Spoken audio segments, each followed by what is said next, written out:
सिरसा नदी पुनर्जीवित किए जाने के अभियान में आज नगर विधायक श्री मनीष असीजा द्वारा 3 गांव बिल्टीगढ़, घुनपई व बिल्टीगढ़ रधोल में नदी सफाई कार्य का निरीक्षण किया गया। घुनपई गांव में नदी के ऊपर एक गांव से दूसरे गांव को जोड़ने हेतु एक अति आवश्यक पुल या निर्माण कराए जाने को नोट कराया। बड़ी संख्या में मनरेगा श्रमिक कार्यरत मिले गाँव में इस नदी की लंबाई लगभग 2 किलोमीटर है। गाँव में चूड़ी कार्य करती महिलाओं से भी उनकी समस्याओं को समझा।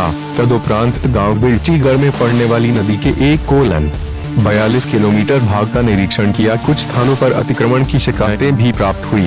एक आवश्यक पुल या निर्माण को भी नोट कराया गया। आज जिले की कुल 33 ग्राम सभाओं में 2,679 मनरेगा श्रमिकों ने कार्य किया। उपरोक्त 3 गाँव के निरीक्षण के उपरांत अतिक्रमण एवं लापरवाहियों से मुख्य विकास अधिकारी को अवगत कराया है।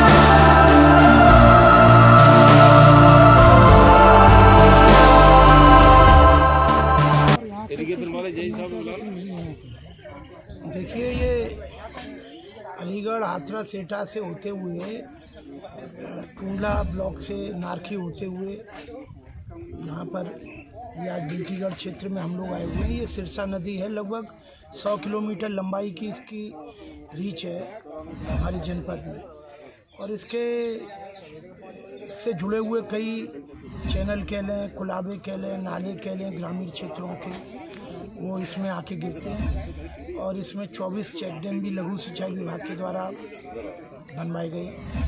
लंबे समय से इस नदी में बहुत सारी जगह पर सिल्ट आ गई है।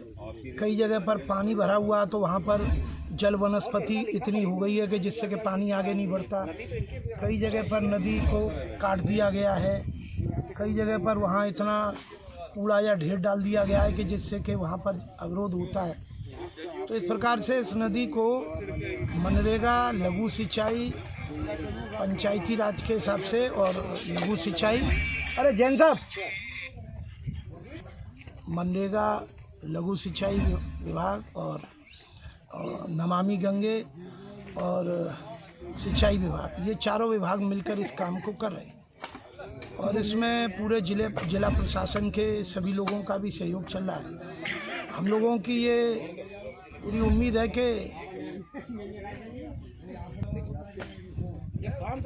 हम जरा तो हमारे जनपद में ये एक जीवनदायिनी नदी की तरह काम करेगी। यहाँ ये ऐसे ही अपने शहर का आ रहा है। देखिए, वर्तमान में बहुत सारी सेंगर नदी का भी कुछ हिस्सा यहाँ पर है। लेकिन हमारा ये सोचना है 100 किलोमीटर की एक नदी को ही अगर पूरा कर दिया जाए तो ये आगे जाकर जो है मैनपुरी से होती हुई, इटावा होती हुई सेंगर नदी में ही मिलती है, वहाँ से यमुना नदी में जाती है। तो ये काम मतलब अपने आप में बहुत महत्वपूर्ण है। इससे जल स्तर बढ़ेगा, ये तो पहली निगाह में बताता है आदमी। इसमें हम लोगों का तो प्रोग्राम ये है कि इसकी जो पटरी है वहाँ पर घने छायादार वृक्ष भी लगें, जिससे पटरी की मिट्टी भी बंधी रहे और उसका जल स्तर का भी लाभ मिले। वहाँ की वनस्पतियों को, आसपास के खेत किसानों को भूगर्भ जल स्तर बढ़ेगा। और नदी ही सबसे बड़ी लाइफलाइन होती है किसी भी जगह की।